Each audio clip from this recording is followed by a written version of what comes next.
America's mainstream media is being accused of playing with fire for playing up the prospect of war between Iran and the West. It's a sensitive time with the military standoff in the Strait of Hormuz and looming sanctions over Iran's nuclear program. But as Gayane Chichakyan reports, viewers in the States are repeatedly hearing how war is virtually inescapable. It's really two options: bomb Iran or let Iran get the bomb. With tension between Iran and the West as high as ever, a host of hardline speakers on U.S. mainstream media seem to be pushing the audience to believe that war is inevitable. The better way to prevent Iran from getting nuclear weapons is to attack its nuclear weapons program directly.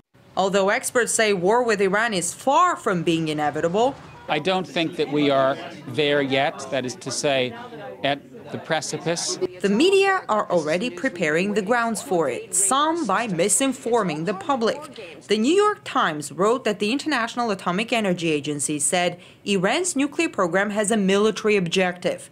But that's not what the IAEA reported. The watchdog said Iran might have the technology to develop a nuclear weapon if it wants to. Or here's another public misconception due to a lack of information.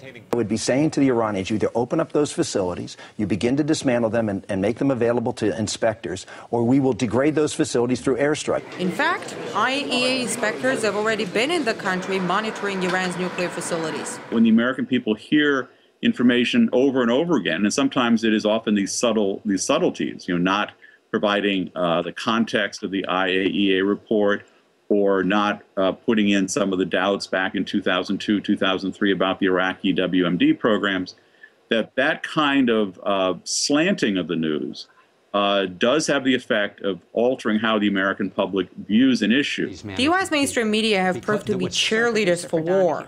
Jeff Cohen was a senior producer of a popular TV show before the Iraq invasion. He says they were under pressure from their bosses to root for war because their owners benefited from it. It was a constant pressure campaign to make sure that the pro-invasion voice was dominant. Jeff Cohen says not much has changed in U.S. mainstream journalism since the Iraq invasion. There's no doubt that the mainstream media are crucial in this idea of selling this idea that the U.S. is going to be in a perpetual war. Media analysts say since the intervention in Libya, U.S. media have been instrumental in making Americans get used to the idea that Washington will continue to intervene militarily in foreign affairs. I worked at Newsweek and as well as AP and other major U.S. news organizations, and what I saw, especially at a place like Newsweek, was this idea that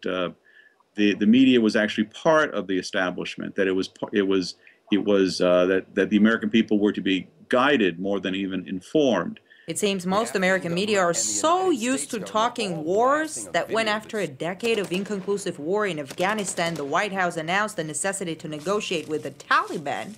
You have to have a political solution at some point. The message and the words political solution came out as somewhat alien. Peace talks with the Taliban. It's come to this. Tell us more about these proposed peace talks, Ed. That may sound a little weird to some of our viewers. It seems that words political solution don't belong in the U.S. media vocabulary. Two main reasons. One, boring. And second, some very powerful people are behind a kind of trigger-happy pro-war journalism.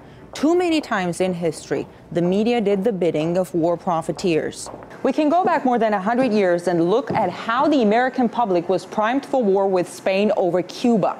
Media tycoon William Randolph Hearst falsely hyped up the story that the Spanish sunk an American ship, when in fact it sunk because of a coal bunker explosion. It was then that Hearst told his illustrator in Havana, "You furnish the pictures and I'll furnish the war."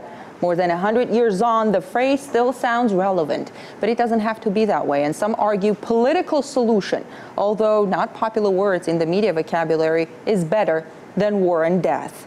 I'm Gayane Chichakyan reporting from Washington, RT.